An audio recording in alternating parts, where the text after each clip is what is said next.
Oh, it's a Big Blue bonus content Monday podcast live on YouTube as we just continue to talk about the New York Football Giants beating the Minnesota Vikings on the road 31-24, getting into some of those key performances, whether it was for 30 snaps or 3. The New York Giants were able to rely on a lot of players to step up in big moments. We just keep celebrating, and it's all coming up next.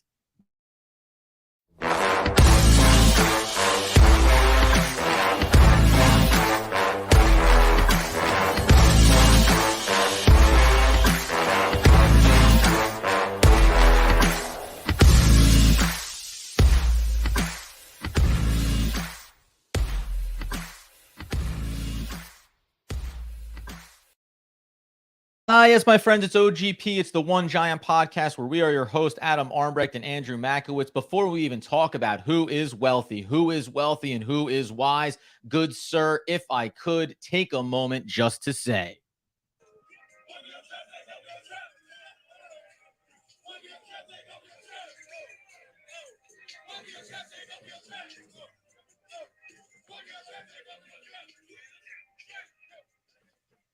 Andy, the song of the season, the rhyme with a reason, New York Football Giants, man, how are we, sir, as we just, again, continue to glow in the after effects of a Big Blue victory? Oh, what a game. What a situation. Everything was tremendous about that. I think, we talked about it on some of the episodes, Adam. We talked about having confidence that the Giants could go in and handle business against the Minnesota Vikings. We knew they had a high-powered offense. We said the Giants would have to score points in order to win this game. And you know what? It's always nice when you get a win. It's nicer when it's in the playoffs. And it's nice when the team does exactly what you think they're going to do, and they go out and get the W on the road in the playoffs. Man, incredible. Yeah, and I think because there's something I want to get to that's like the end of the game. And I talked about this yesterday. I hopped on for a little bit of a post-game just podcast celebration. Obviously, we're going to give Andy the floor here in a second. But on that point, the locker room, the celebration, something they've been doing over the course of this season since Isaiah Hodgins got involved in this team and became a bit of the mascot in the locker room, is just like enjoy it. Like there is a part of that, right? Because everybody already, dude, it's big and we're all celebrating. And then it's like, now give me the Eagles. Let's go. And I want to be bullish and I want to get confident. You want to talk about that game. But I do think, remember, this is first playoff appearance for Daniel Jones, for Saquon Barkley, for all of the rookies, for Andrew Thomas, right? For Leonard Williams. Like there are so many players on this roster that got to make their case for the first time on a playoff field. And they all held themselves so accountable and performed at such a high level collectively, really, that like you want that little bit of burn after a game like that. Well deserved. Yeah, and Brian Daboll talked about it before the game. They said, what about being inexperienced? This team has no playoff experience. And he's like, as long as you prepare and you're ready for the situation, it doesn't really matter. Like all the in-game stuff is what actually matters. And you know what? He convinced the Giants that playoff experience did not matter because they looked ready for the challenge, Adam. Yeah, and so I go ahead and take the floor here for a minute, though. I got to do my victory lap celebration. Just obviously, whatever you want, Andy. The floor is yours. Coming out of the first Giants playoff appearance in 6 years and the first Giants playoff victory in over a decade. So listen, I'm going to take a little bit of a victory lap, and I appreciate you opening up the floor for me to do so. First is when Daniel Jones started playing well during the season and the team started rattling off wins. I made the idea, I floated the idea that imagine if this team gets hot, makes it into the playoffs, and goes towards the Super Bowl. And in the comments and in the chat, everyone said, LOL, this guy's talking about Super Bowl. He's a clown. It's ridiculous. And guess what? The Giants are 2 wins away from going to the Super Bowl, Adam. I don't think it's that far-fetched anymore when you go on the road in a playoff game and get a win against a 13-win team. So first and foremost, I would just like to say, if anyone doesn't think that this team has the character and the moxie to go on the road and win a game in Philadelphia, you have not been paying attention to what's been going on this entire season. Yeah, 100%. I had to catch my breath there for a second. I wasn't sure. I was willing to give you 20, 30 minutes here just straight of Andy Makowitz uncut. But I think you're like, again, this is the funny thing about the funny thing is 2 games away from the Super Bowl, which I always think is so fascinating because it doesn't feel far away at all now. When you're 3 games away, entering the playoffs and being a wild card team, you're like, 3 games to get there. That's a lot. And then also you go, just 2 games. But to your point about like, once you come in and have a performance like this, then it's not difficult to think about, well, why not? Right? If you're talking about the first time you played the Philadelphia Eagles, if you're talking about games where they didn't look so good, Detroit Lions, etc. Yeah, but that's the kind of the reason that the season is long and there's 17 games, and you hope that the players and the team can grow and learn over that stretch. And obviously, when you mentioned Daniel Jones and his improvement, that's the biggest factor here. This is, again, all these players considered, this is Daniel Jones' first playoff appearance as an NFL quarterback. The Vikings defense is awful. Everybody gets that. And also, you don't have, and you had some of these stats that were put up over on social, you don't have those types of boxes getting checked here when you're on the same level of a Steve Young in terms of playoff performances without saying, yeah, this guy is now officially on that stage, capable of performing at that level and leading this team. Okay, so there is a ton to talk about with Daniel Jones. That is number 2 in this. Obviously, people had been ultra critical of Daniel Jones for good reason leading up to the season, saying, well, we have all this historical data saying that he's not a franchise quarterback. He can't, he can't win with his arm. Maybe it's his legs. Should we do the contract? All that different stuff. Let's just say Daniel Jones played an A+ game. He played a 10 out of 10 game. His QBR, it was over 81, which would have been the number 1 QBR in the regular season of any quarterback. He threw for 300 yards. He threw for 2 touchdowns. The Isaiah Hodgins was just a perfect pitch and catch touchdown. He also used his legs tremendously to get out of jams, design runs, held onto the football. He's the first quarterback in NFL history to throw for 300 yards, have 2 passing touchdowns, and rush for 70 yards. He did everything you could ask for, from controlling the game, being very poised, not turning the ball over, and situationally, it felt like he knew when he needed to take the ball down and run, as opposed to him just wanting to use his legs because, that's where he felt comfortable. He was throwing dimes all day and used his legs when he needed to use them. Yeah, I said this yesterday. It was a couple of things. One, that's the second most rushing attempts in a playoff game there to start the playoffs in the wild card round, only behind Lamar Jackson with 17. You said it there. Like, it wasn't designed runs. That was a product of progressions, coverage, open, not open, and then making the smart plays and the smart choices. And it really mattered for big chunks of this game when you needed him to do those little things, including, I'll even acknowledge the one play we're talking about. This is late in the game when he makes the choice to roll out. He's looking, doesn't throw it away, doesn't try to run for extra, doesn't go out of bounds. He takes the sack because it keeps the clock running. So everything that he did was smart, aware, right? High level football play from him.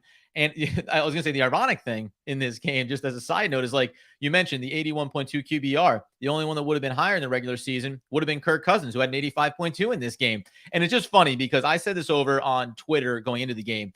If you're a Vikings fan, would you rather have Daniel Jones on Sunday? Now, nothing about this game from a Kirk Cousins standpoint. He didn't do anything wrong in this one, right? Like, I thought that if anything, I don't even know. I mean, the defense is bad for the Vikings. I think that's what really let them down. Kirk Cousins played well. And also, you just look at this game in totality, and I think it's probably the thing when you look at a Kirk Cousins and say, well, why is he now 1-4 in playoff games? And this isn't a knock on him. It's just a reality of, well, he's not a mobile quarterback.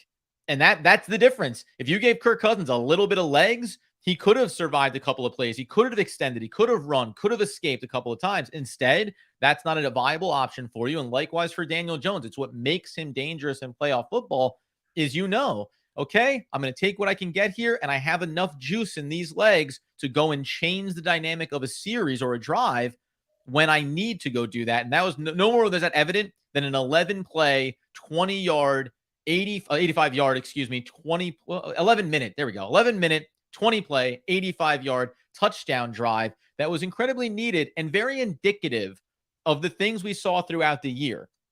It wasn't big, sexy plays, but consistent plays that got the Giants down the field and kept putting touchdowns on the board. Yeah, you mentioned Kirk Cousins. He had a double-digit completion percentage over expected in this game. 80% was his completion percentage. It was in the 60s of what it was supposed to. Like, when you talk about Kirk Cousins, there's no slander about him not playing big time. He was the reason why they were in that game to begin with, like full stop. We talked about it leading up to last week. Would you trade places? Would you want Daniel Jones or Kirk Cousins?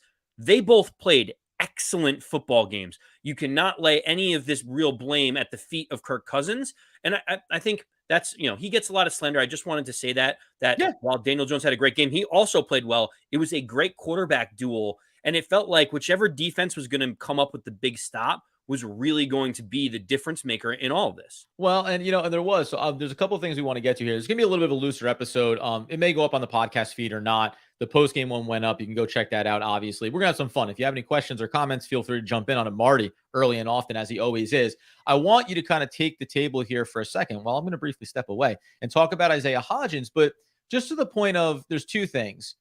One was there were moments, and so I said it, and it's tale of two hosts here because we were both having this active conversation of, how are the Giants going to get across the line in this game? It ended up being about critical defensive plays in this one, but there was a big, and it's late, big stretch of this game though, where I said to you in a text where I was like, you said the defense doesn't looks pretty dangerous here. The defense doesn't look like they have it today, right? And that was correct at the time. And then I said the offense is going to have to win this game, which was also correct at the time. And without the offense, you don't win this game. But ultimately, the defense did show up in a big way. And I want to spend some time on it. I mentioned it yesterday. There's so many elements to it that make a lot of sense. But before we do that, let's take a couple minutes on Isaiah Hodgins, because that's a guy who every time the Giants pick somebody up in that wide receiver room, we tried to figure out, can Marcus Johnson be something? How many players can we rotate through? I was begging for Khalil Pimpleton to get a shot at some point because you just wanted anything to spark this unit. Comes in, the post-game celebrations, it's all tied back to Isaiah Hodgins, who stepped in a big way and really has found a way to have a significant connection with Daniel Jones. Isaiah Hodgins was claimed off of the Buffalo Bills after they promoted him to the active roster, then released him. Isaiah Hodgins was claimed by the Giants on November 2nd. And I would argue he might be the biggest acquisition that the Giants had from OTAs till now, because he really solidified a role for this Giants team as a big body wide receiver, runs crisp routes, but most importantly, has some of the best hands I have ever seen. There was a ton of situations out there where Isaiah Hodgins could have maybe not dove for it or leaned in and not made the grab. I keep going back to Kenny Galladay in OTAs and during the preseason. Daniel Jones throws an out route. It's not even close to Kenny Galladay, and people are like, what's going on? Isaiah Hodgins was unbelievable. 8 catches on 9 targets for 105 yards and a touchdown. 13.1 yards per catch. Isaiah Hodgins has been exactly what this team needs. A reliable wide receiver, big body, big frame that catches footballs. We know Darius Slayton has his issues with drops, had a critical one in this game. We know Richie James has had a couple different fumbles in this season. Isaiah Hodgins has been the consistent guy. Isaiah Hodgins had that one fumble, and you could see how debilitating it was. And it almost looked like, early in the season when he had that fumble, he's like, I'm never fumbling a football ever again. Like, I cannot have this happen. And so for me, Adam, November 2nd, Giants claim Isaiah Hodgins. They can tender him next season for almost $975,000. The Giants can keep him on the roster for under $1 million. Yeah. And I see in the chat, people are talking about, is he a true number one? Is he the top dog? I think you and I both agree. Does it matter? All I know is that he is a guy that will be here next year in a key contributing role, whether it's a 1 or a 2 or even a 3. Like, he has shown that he has the ability to be out there and no one is going to take his spot. No, that's the biggest part. And I actually kind of said, I framed it that same way yesterday. He comes up, that toe tap on the left sideline. Like, those are high leverage moments. And you feel like, okay, again, Daniel Jones, you talk about so many players that the lights weren't too bright, not too bright for Isaiah Hodgins.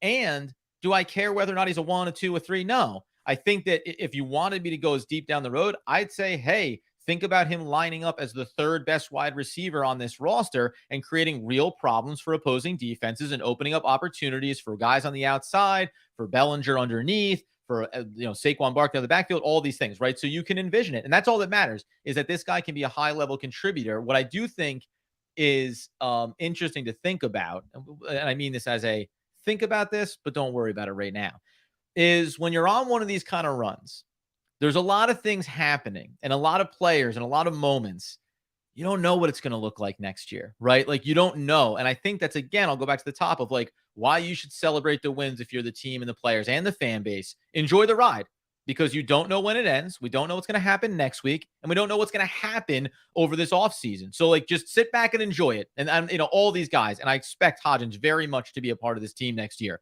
but just enjoy every single ounce of it. And in terms of enjoying some of these things here, you mentioned about we're talking about some of the things we want to cover. It's interesting because when we think about the New York Football Giants and what they've done this season, it really kind of has been the tale of two players.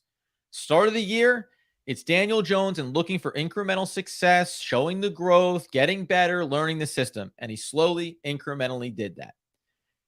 And then it was leaning on Saquon Barkley and saying, you got to be that rookie year Saquon. We need you running for 100 plus. We need to start building you up. We're putting you in for 20, 25 carries a game.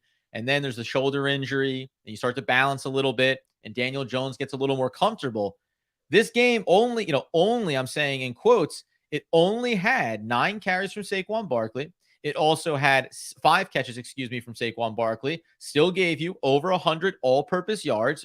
And unlike a lot of other games, we talked about this in the pregame, 10 carries for 30 yards, but then the home run hit. This was mostly just like 9 runs, 5 chunk home run kind of hits, right? And that was a far more lethal, obviously, dose of Saquon in a somewhat limited capacity.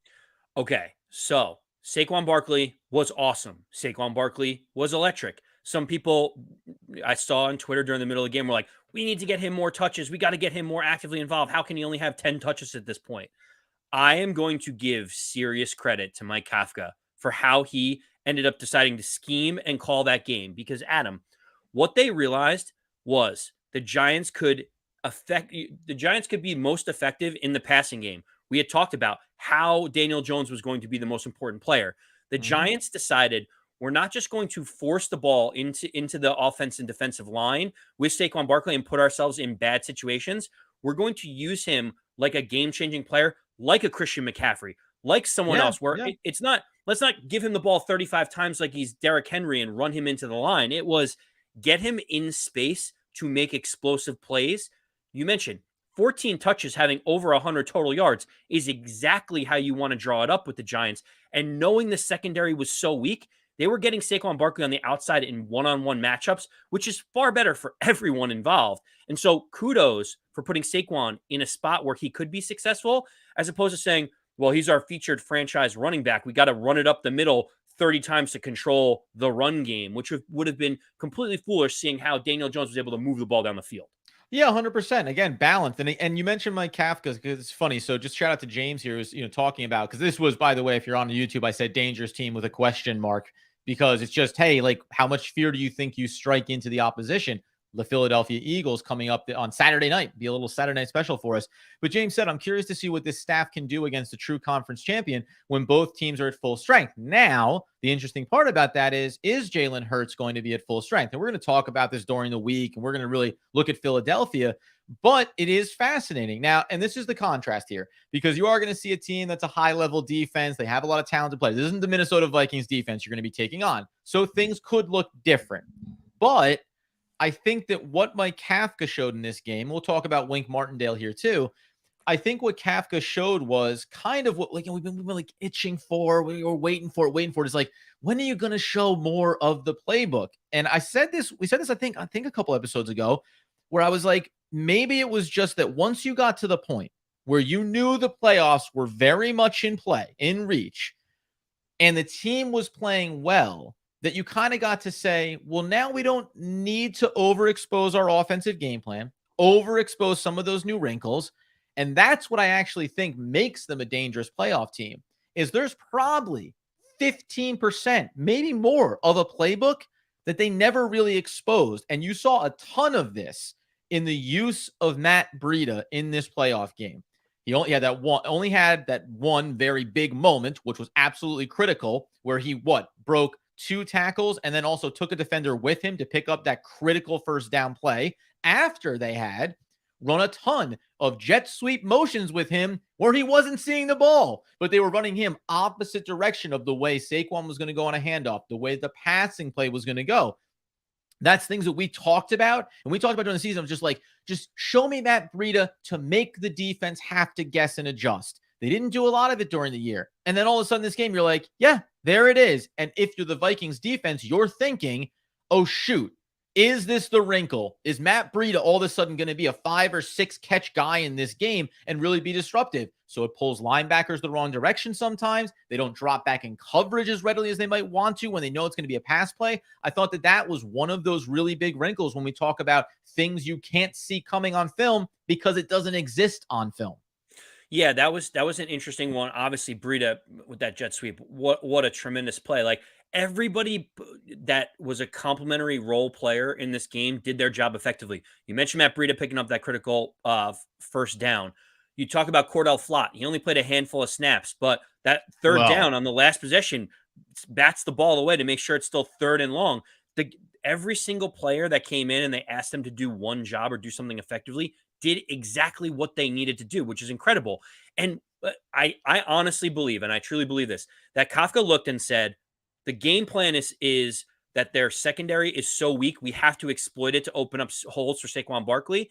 And you know that he's already looking and saying, the Philadelphia Eagles are number 1 in yards per pass in the entire league. Their 2 corners in familiar faces, James Bradbury and Darius Slay, will easily make sure that Kafka has to do a completely different game plan. And now we have the type of coaching staff where you feel like they're absolutely prepared for it, that each and every week they're going to say, what is our best chance to win? Not, all right, this is how our offense goes and we hope for the best against this team. It's literally, let's find weaknesses, exploit them, and that's what our game plan is going to be. I loved seeing the way that they called this game against the Vikings.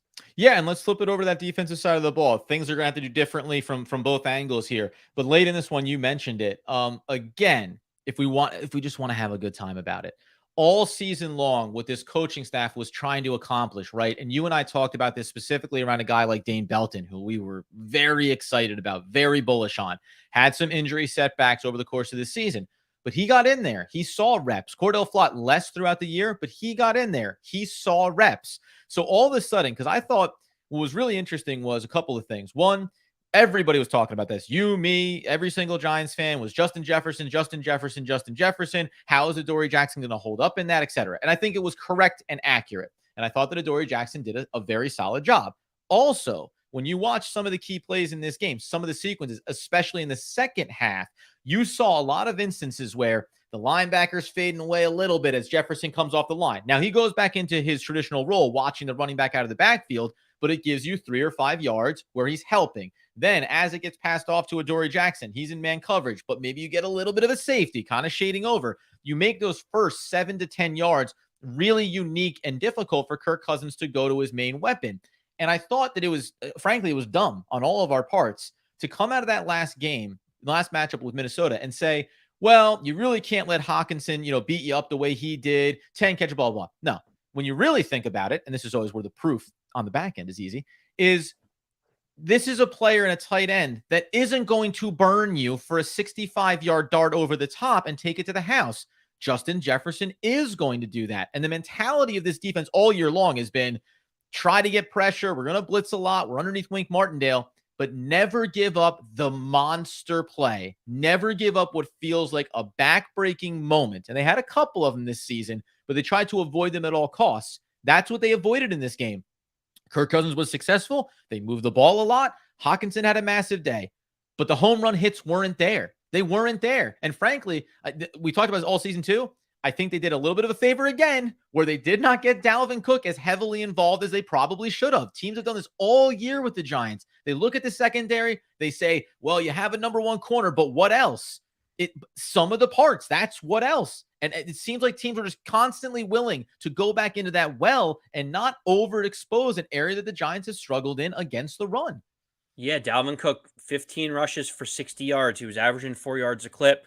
He was relatively effective early on. Yep. But Adam, I think there's something really noteworthy. So Adoree, well, let's talk a little bit about Justin Jefferson. And when we're talking about him, we have to talk about Adoree Jackson. Yes. So first possession, Adoree Jackson looked I honestly looked, I'm like, oh, he's not healthy. Like, he can't be out there if this is what's going to happen to him. Yeah, there was an Because early play where Justin you were like, Jefferson, no. yeah, like, and they interviewed him post game. They interviewed Adore, and he's like, yeah, that first possession, he's like, that's slant. And he's like, yeah, that's the only play I really remember. That's slant where I just got like used and abused. Like, he's like, Right. yeah, I remember that one pretty vividly. And he gave up 4 receptions in the opening drive against Justin Jefferson. And you thought, man, we're in for such a long day. Like, it felt like that was what was gonna be.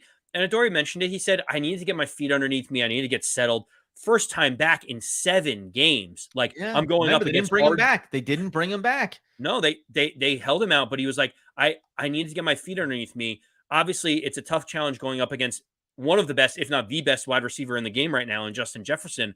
I mean, we talk about how he had 4 catches in that opening drive.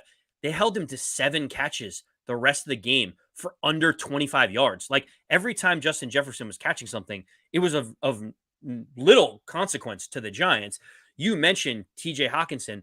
Like, the Giants kind of let him get his piece of it, let him get his feet in.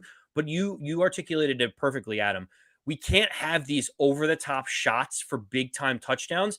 The Giants were always a bend don't break, take risks. Those risks will eventually pay off as long as we don't lose a big touchdown off the back end. Mm-hmm. And look, TJ Hawkinson ate, he got fed, but it didn't impact the game the same way as if Justin Jefferson took the top off on an 80-yard touchdown in single coverage. The Giants played this one exactly the way they needed to.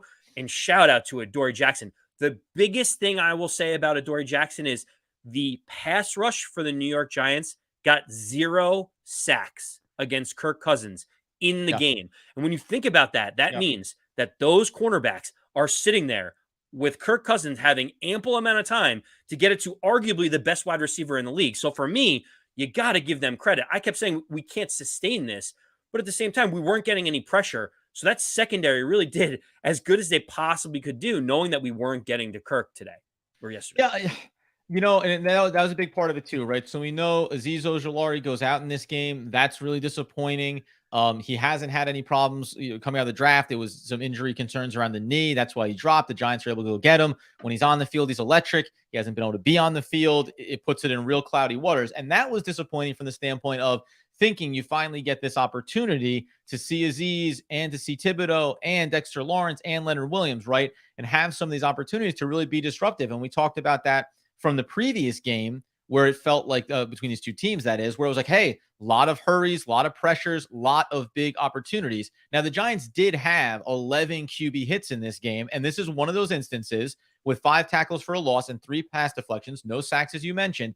This is one of those instances. It's the thing that fans hated for you and me to talk about so much when we were discussing Leonard Williams' value after we traded for him and then re-signing him. He doesn't get sacks. He doesn't get the job done. There's so much more than just the sack stats. Now, again, Kirk Cousins had a very good game, and the Giants were not as disruptive as they wanted to be. But getting home, moving him off his spot, forcing different issues, forcing him to look away from Justin Jefferson because you can't allow the route to develop long enough to have the opportunity to go to your best weapon, right? It's why Adam Thielen, by the way, early in this game, I said this on the pregame too, right? I said, I just have this little inkling of concern around the idea of everyone being like, yeah, well, Thielen, he's a non-factor these days. He's not the true player anymore. Well, then you turn around and it was only 3 for 50. And that was like those first half stuff where I was like, I keep seeing Adam Thielen looking violently open on these kind of plays, right? So like all of those things matter.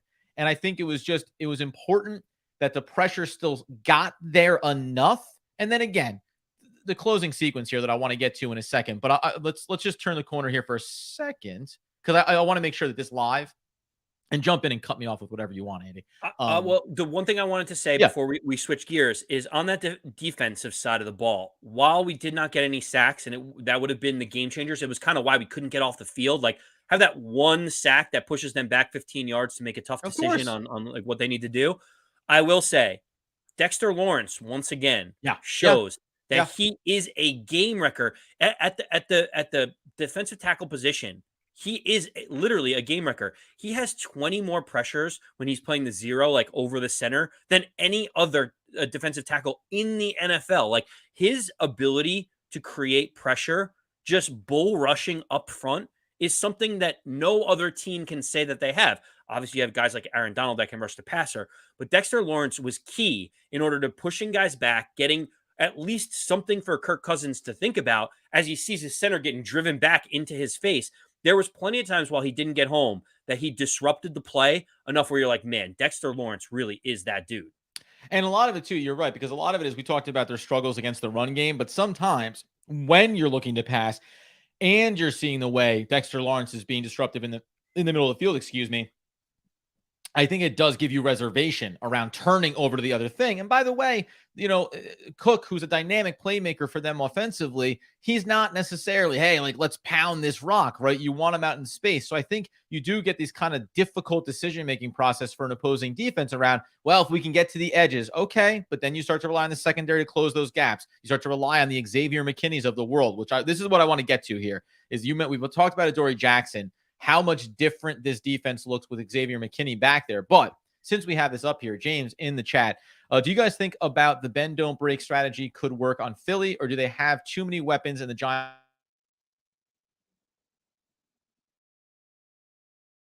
But there's a couple of differences. When you think about Smith and Brown, that's a different level of a two-man combination for the Eagles. We know what Sanders has done over the course of this season. We know that they have someone who's been a bit of a thorn in the New York Football Giants side in that running back room, just stacking his career touchdowns against us. I don't speak his name ahead of their playoff matchup.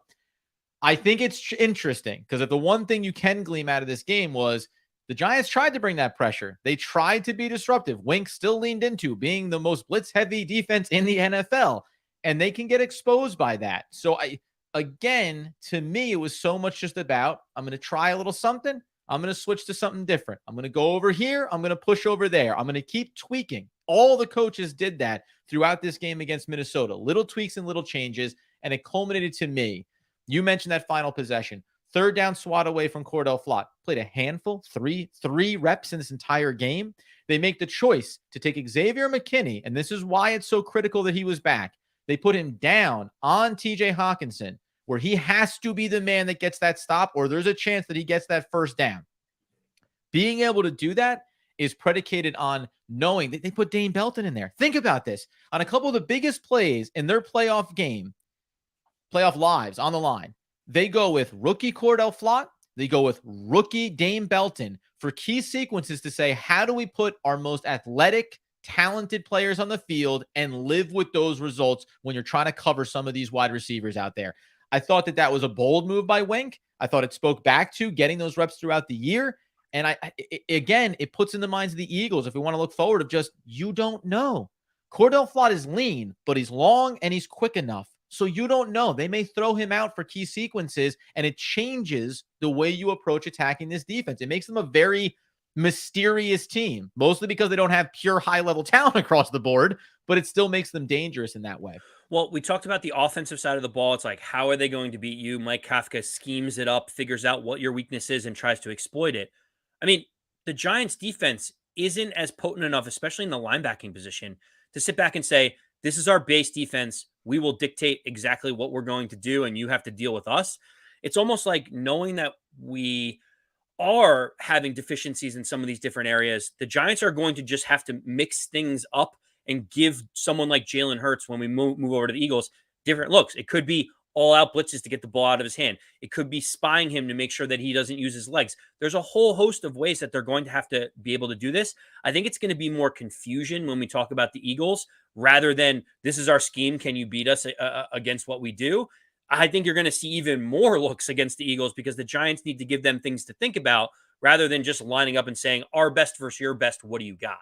Yeah, and I think I believe in that too. And we talked about this, if we think back just throughout this season with Wink Martindale, we've been able to say, like, well, they're a 3-4, but sometimes you get a fourth man with his hand in the dirt, right? Well, they run, they're going to have the linebackers, or maybe they're going to play kind of one linebacker, and now it's going to be Landon Collins, pseudo safety, playing into this different role. And Collins can pick up tight ends, or he can go down into the box. He can come in on the blitz. He can try to stuff the run.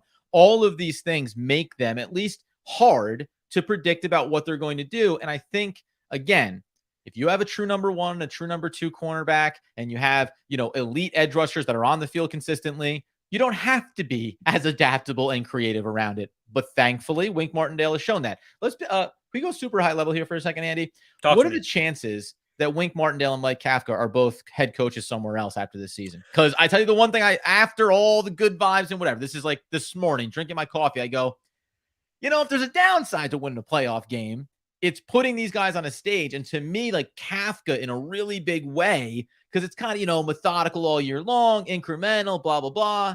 Then you go and do this, and it's like, oh, okay. So maybe this dude is ready to step into a head coaching role and take a quarterback to that next level like he's done with Daniel Jones. So I've gone back and forth on this, at a high level. Obviously, they both showed their ability to adapt in-game changes, take what the defense gives you or dictate what the offense does. They both did that tremendously.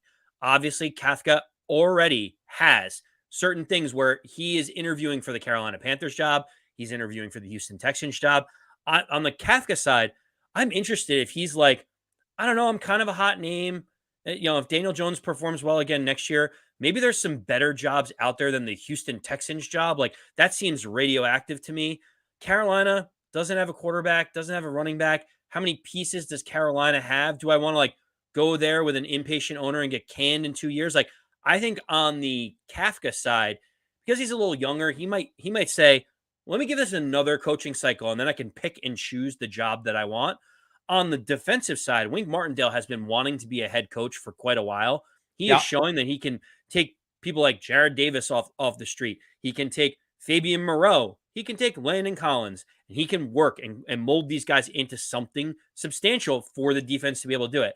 I actually think Wink Martindale is probably a better chance of leaving than Kafka, even though Kafka is the hot name, because Wink's like, I've waited so long, give me an opportunity, where Kafka may say, I'm still, almost 40 years old. I got plenty of time to be able to do this. I'm gonna expose the weird thing that happened in my brain of, I was going to say about Bieniemy in Kansas City, that's like Wink Martindale, right? You're waiting, and then when you finally get the chance, you want to take it. But I also, for some reason, Bill Bellamy was the name in my head, and I just thought MTV, Rock and Jock, jams back in the day. So I'm exposing that because why not? It's a live YouTube episode, and good for Bill. I hope he's doing well for himself out there. Big shout out to James. Thank you, man, for the much appreciated support. By the way, we're going to be doing this all week long and all postseason long, and even after the playoffs end. We have so many great things that we really do want to get into on this podcast, both in and out of season. And we continue to be incredibly grateful for the support that we get from everybody. But I think you're right. It's funny. Here's the only thing I'll say. It's, I think a lot of coaches say, or in a lot of guys that, in the media would say that are former coaches, etc. There's only 32 of these head coaching gigs. And when you can get one, you go get it. Right. And I wonder specifically, I think you're right that Wink, it's he's proven it. Now, what's that next level of being a head coach versus being a coordinator? That's interesting. For Kafka, I wonder if what happens, we all know Sean Payton, that's the hot name out there, right? What's going to happen in those ranks? It's if you don't get Sean Payton, Carolina wants Sean Payton. It's been rumored too, but I don't think he's going there because I think there's a lot of better opportunities for him. Then it becomes, well, I didn't get him and Kafka or Wink. It's hey, that's now I got to make sure I get somebody here. I need to make sure it's a quality hire. And that's where maybe these guys end up getting offers that are hard to refuse, right? Hard to turn down some big dollar amounts. Although from Carolina's standpoint, they've already invested a significant amount of cash that they're still paying one Matt Rule. So it'll be interesting also with Kafka. He doesn't really have ties to Daboll, because he comes from the Andy Reid coaching tree. And he just got kind of plucked over here. Daboll was like, I just want to hire the best. I don't want to just hire all of my friends. Dan Duggan did a great article for The Athletic about how Wink Martindale ended up being the defensive coordinator once Patrick Graham bolted. Short and sweet of it is, Patrick Graham decided, Brian Daboll thought that Patrick Graham was going to stay. Basically, Patrick Graham was like, yeah, I'm going to stay. And then he got the opportunity to go with Josh McDaniels into Vegas, and he just bolted and he left because he wanted the head coaching job. Right. And the Giants were scrambling for a coach. Wink Martindale happened to be available. While Wink Martindale was interviewing with the Giants, he had left his phone in the room to go walk around the facility with Joe Shane. And one of the defensive back coaches saw the phone ring, and it was a head coach of another team calling Wink Martindale. And he's like, huh, that's weird. And then he waits.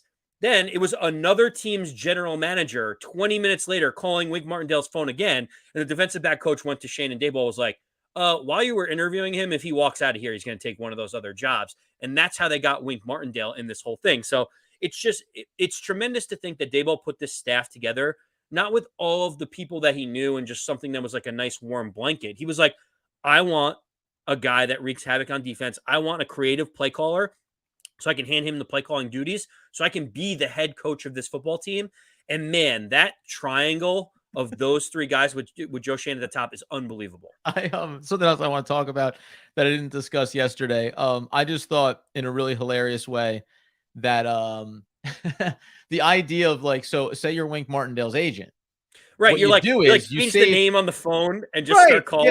Yeah. Arizona Cardinals GM, like just save it in the contact, and he has like just burner phones, and he's just like pushing send on every single. Like, oh my god, this guy is blowing up. I got 6 GMs calling him here. We better lock this guy up. The other thing, just because this is what happened in the old betting side of things. Andy's bet of the week, the anytime touchdown for Isaiah Hodgins. Hopefully, you made some money right along with Andy. And then though, the other really fun thing that happened here was for me, fun as in agonizing. The Giant, I said, I went with the, my sexy parlays. That's my thing. 5 legs. And thankfully, I didn't hit on over. It was like 89 yards for Saquon Barkley on rushing, because that would have then made this really painful, because Lawrence Cager had opportunities in this game. And if you watch that play, they're down by the goal line. Cager doesn't come up with the reception. They end up having to settle for a field goal in that moment. And unlike, so there's 2 contrasting things that happened on the sideline. You couldn't see that it was Cager, but Daboll was screaming violently at someone. And all indications are it was, hey, you got to make that play in that spot. This is the big moment. Lawrence Cager, I don't think, saw the field again that day. And he had already had like 4 or 5 reps over the first couple of series. So I was right and yet so wrong. So I didn't hit on that. And then the other side was Darius Slayton, who Jones gave him a pat on the chest. Daboll was like talking to him very, comforting around making that big drop that could have been the ceiling play. And I said this yesterday, and I'm going to say it again. He's a 5th round pick. We understand there's limitations to his game. He does drop it a lot. We get that. He had a very good game for the Giants, averaged over 20 yards per catch. Like, when you think about him and then Isaiah Hodgins, and we'll see about Wan'Dale Robinson and being able to be healthy, but if you add an elite number 1 wide receiver to this group, Darius Slayton is still a quality player that can take the top off of defenses. Like, I don't want to have to come to his defense, but I think that isolating it down to that moment and the drop, which is huge, I think would be doing a disservice to the value that he had for this team in that game. Yeah, 4 catches, 88 yards. He had a couple of big plays. He had a big 47-yard catch where, Isaiah Hodgins kind of broke off, and they all collided with each other, left Slayton wide open. I think, the big takeaway from me on that piece was obviously Slayton was very upset with himself, and for good reason. Like, that's a play 10 out of 10 times. You're a wide receiver. The ball is like in your chest. You got to come up with that play. He might have been able to get the first down. He might have been able to almost end the game if he catches that ball. So you could understand why he was upset. The thing that I love about Brian Daboll, though, is he understands circumstance. Like, when should I be ultra critical of someone, and when is it time to like nurture them and make sure that they know that I still need them in the game? When he looked at Darius Slayton was beating himself up. He knew, everyone knew. And Brian Daboll looked at him and said, I need your head in this game still. This is not on you. The defense has a chance to make a stop. We may need you, because if they go down and they score, it's a tie game and the Giants need to go out and kick a field goal or do something. He knew that there was still an opportunity for Darius Slayton to come back and redeem himself. It's a little different when a guy like Lawrence Cager, who's in there for like 1 or 2 snaps, do your job, ineffective. All right, let's put someone else in. Yeah. We know we need Darius Slayton. We know we may need him in this game, and we know we need him if we advance anyway. It's really smart how Daboll thinks about those things. He could have been ultra critical on him, but instead that was a time where he's like, hey, let me put my arm around you and let's figure this out together. That's the mark of a great coach. Yeah, and that's the difference, right? So you go back. There's some other things I want to touch on here that we may have talked about yesterday, and I don't care. I'm having a field day with the whole thing. Giants are winning playoff games. It's magical. So it was one, to your point, reading the player, right? Understanding, what can I do with this guy? How hard can I push him? And what's his value? So Lawrence Cager, if that was who he was yelling at, guess what? Maybe we'd like to be able to use you, but you're not critical to our success necessarily in this playoff run. Darius Slayton is going to be. He's the number one wide receiver on this roster. And that's a big tie into the idea of Isaiah Hodgins having success. Yes, he's getting the better matchups on a week-to-week basis. Maybe the Eagles are going to look at that differently, but certainly with their corners, they can afford to say, hey, we're going to put our best against your, best, and we'll live with those one-on-one matchups. So I think it's important in that way. I think it's important to keep his head up here. But think back to the beginning of the year. Daniel Jones, and listen, we talked about it then, and I'll beat you all over the head with it now. He made a massive mistake when he was trying to get Saquon Barkley in the end zone through the interception. It was 1,000% on Daniel Jones. I said it back then. Faced a lot of this. Oh, I'm going to defend Daniel Jones. It could have been Saquon, whatever. No, it was a horrible play. Brian Dable got in his face about it, and Daniel Jones never made a mistake like that again for the entirety of the season. You needed to push Daniel Jones to that next step. Darius Slayton, there's not necessarily a next thing you need to push him to. You just need him to be confident and ready to go out and play the rest of yesterday's game and then this game coming up against the Eagles, right? So it's important to make the right decisions there. Now, the other big one. What are the things? Keys to, well, I'll put this up here real quick just to say, I'm not going to tell you. They call it a tease in the business. We're going to dive into that probably starting Wednesday, maybe even tomorrow, because there's always going to be these little drips and drabs. I think that this week is going to kind of be, maybe tomorrow we'll say, hey, what's one key matchup? And honestly, I think I just kind of labeled it. It's the cornerbacks for the Philadelphia Eagles against our wide receiver core. How do we have success? How do we have success in that matchup in a big way if we want to keep Daniel Jones going in the right direction here? So stick around for it. It's coming. But the Giants went for it on a 4th down inside on their own half of the field. And it immediately, and I think maybe some people talked about this, it was a instant flash in my mind of, and we talked about during the year, where maybe Dable wavered a little bit on his mentality. Week 1, Tennessee Titans going for 2, win or lose on a single play. And in the post game, Dable said, this is the mentality that I want our team to have. We talked about it all off season and in training camp. I instilled that in them, and I wanted to show the confidence in them to go make that play. He trusted them then against the Titans to get a key win ultimately in the entirety of this season. And then he did it again in that moment. And you can have your heart and your rate literally at the back of your throat in that moment because you realize the short field you may leave the Vikings with. But that's confidence. That is how you go and win a game. And in some ways, maybe call it house money, right? Because it's been that kind of year for the Giants. But you want to be consistent in what you say your convictions are about the way you want to play games. Dable showed in that moment. Yeah, and there were so many layers to that call, but I think anyone that's watched this team all season, Adam, the second that it was 4th and 1, we both basically text each other, this is an absolute go. Like, has to go for it because you can't all of a sudden become ultra conservative in the biggest moments, because then you're telling your team, I'm not sure of how I want to coach this team. No, we're going to be aggressive. We want to go get a win. Our offense has been moving the ball effectively. Daniel Jones has made every right decision so far this game. Like, it would have been a previous regime's move to be able to like say, oh, let's just rest on our laurels, punt it away, and hope our defense is successful. The Giants got that. They were able to milk more clock, and ultimately it was such a nice, refreshing thing to see. They said, Daniel Jones, can you get us a yard? And because of all of the great work that he had done previous to that in this game, they said, yep, we're going to give it to Daniel Jones. We trust him to make this decision. 4th and 1 on your own 45. Gutsy call, right call, consistent call, with all the way back to your point, how they played the 2-point conversion against the Tennessee Titans. Yep. So I think in a lot of ways, yesterday felt like the culmination of what the agenda was this year for the New York Football Giants, right? Wanting to develop, wanting to get confirmation on Daniel Jones, wanting to turn over some of the roster, get some young players into this, right? And you got all of that wrapped up into this game yesterday. That it's not a win or lose, whatever. But this was pretty, like you checked a pretty major box here. Playoff debut for Brian Dable as a head coach, gets a win. Daniel Jones, 1-0 as a playoff quarterback. Like, this experience and the second playoff game experience is going to matter for this team and so much of this young core going forward. So I'm never going to not want to win the next game. And also, that's what this felt like. Like, this felt like And there it is. If Joe Shane exposed his innermost thoughts about what would you love to achieve this year, it would have been confirming certain players, feeling good about the future, resetting some finances. But hey, showing that through good roster construction and excellent coaching, you can turn this thing around and put yourself in a good spot going forward. I think the most notable thing is the Giants had almost negative cap space coming into this. We talk about the job that Daboll did, but let's talk about Joe Shane for a quick second.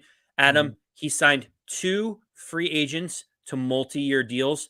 One was a backup quarterback, right? So someone that you don't even hope sees the field, but he's like, we got to make sure that we have someone, because what we've been tossing out there with Jake Fromm ain't it if Daniel Jones gets hurt. The second was a guard. He's like, we need to address the line. They literally had no more money to do anything else.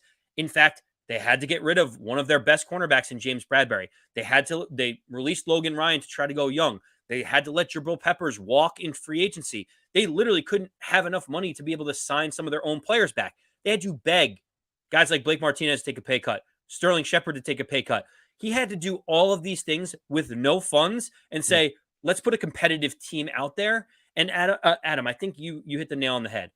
If you think that the Giants making the playoffs was house money, there may have been some people that said, no, winning a playoff game is when you're starting to play with house money. There is nothing more that this coaching staff, these players, or Joe Shane needs to do in this season to deem this season a success.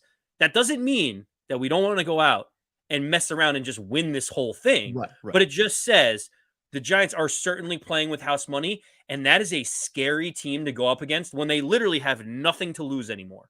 Last thing that I'm going to close this out on is a way that I don't want this to be a, point back at the Giants fan base. But Daniel Jones stepped up in this game in a massive way, as we talked about. And that's amazing. And it makes you feel like, yep, he's the franchise quarterback. We've checked that box. Now, again, I can tell you what my process was around him. I can also tell you, as we talked about before on this podcast overall, how the Giants are the ones that broke me when it came to Daniel Jones. It's the franchise's fault for being so god-awful for 2 straight years that you couldn't even try to see what this kid was capable of the way you felt more confident coming out of his rookie year. Think about that. Even in spite of the fact that he had all of those turnovers as a rookie, you still turned around and went, yeah, but you can see some of the signs there. And then over the next 2 years, you go, Jesus, I don't know. I mean, it was more like, should they just sell this franchise? If they had a second tier to the NFL, the Giants should go play in it. But incremental checking of the boxes. And I said this when we had the discussion around, when it comes time in the offseason to extend Daniel Jones, everybody said, yeah, 100% you want him back. And I said, well, it may cost you close to $40 million. Well, no, not for $40 million. For 30, for 32, maybe you franchise him. All these little quips and quibbles. If you believed in him, then you should want to go the extra mile. And this game, by the way, does one thing that's great for the Giants, proves that he can be that guy for you. Awesome. It also proves to other franchises that he could be that guy for them. So if you think for a second, I'm going to tell you right now, he's not getting to free agency. The Giants are going to figure this out. There's no world where another team is, where we're not going to hear in the offseason, the Washington Commanders submitted an offer to Daniel Jones. The Vegas Raiders put in an offer, right? Any of these teams. It's not going to happen because the Giants are going to lock him up and be happy about it because there's no price tag that's too much if you think you have the guy. So I just, it's important to kind of wrap your brain around that in this moment because it is going to impact financials for other things you want to do. And that's the best problem you can have when you have a kid like this playing like this. Yeah, so we'll break down exactly what the mechanics will look like. That'll be in the offseason. But to your point, that game showed you, you're like, if there was any doubt, if there literally was any doubt from anyone, even the critical naysayers of saying he's a system quarterback, this, that, the other thing, he played an A+ game and he did it running, passing, smart moves. Everything was there to check the box of a quarterback that can win you a playoff game, which is what Daniel Jones did. He did not ride on anyone's coattails. The defense didn't get 10 sacks and get 2 fumble recoveries for touchdowns. Daniel Jones had to go out and win that game. And to your point, he will get the franchise tag no matter what. What's going to be fascinating is knowing Daniel Jones wants to potentially be here, grew up an Eli Manning and a New York Giant fan. Grew Will up he? cloning himself as Eli Manning. Well, yeah, cloning himself, using David Cutcliffe with both Manning brothers. Like, there's so many crazy, eerily similar things that have gone on between the two. I am curious to see when we get down the road if, when they franchise tag him, if he decides, I want to be here, I'll take a little bit less than checking what I have on the open market. That to me is going to be the only decision, because if he says, I want 40 million, like, yeah, you've earned it. If the Giants look at him and say, franchise tag is 31. What if we paid you 35? Will you take a little bit of a haircut so we can make this team better? Does Daniel Jones turn around and say, it's the place I want to be with the coaching staff I want to be with? Maybe I'll take a little bit less to be here long term. That's only something only he can answer, but I think it's going to be a fascinating piece of it once this team has finished the season. Yeah, and I think at the end of the day, I know we're talking big picture, but that's all right. We'll be back in all this week, continuing the conversation around the Giants and the upcoming matchup with those division rival Dirty Bird Philadelphia Eagles. Is, to your point, a lot of the conversation, I think this was fair potentially about a 3-year deal, right? Something like that. Wait and see, whatever. Now it can be, well, you want to be here long term? You want to sign a 6 or 7-year contract? You want to sign a 10-year contract like Patrick Mahomes for not nearly the same dollar amount? Let's just be clear. But you can look at it a lot differently from that standpoint. One really interesting fact is that I think it's Bryce Young, one of the 2 quarterbacks that are coming out, is only 1 year younger than Daniel Jones. And that's something that I talked about over the course too of, man, it's been a rough handful of first years for Daniel Jones, but if he figures it out, you can have a decade. He'll be 35 years old. So you can very much put something in place that potentially still leaves it open for Joe Schoen to have money to do something like bring back Saquon Barkley. Because if you pay a big dollar amount to Jones, it is going to make every other choice very interesting, including Dexter Lawrence's extension, right? There's a lot of things here. This isn't going to be, this has been a really fun year. And there's a lot of big decisions to make in this offseason to keep the good vibes rolling for the next 2, 3, 4, 5 years.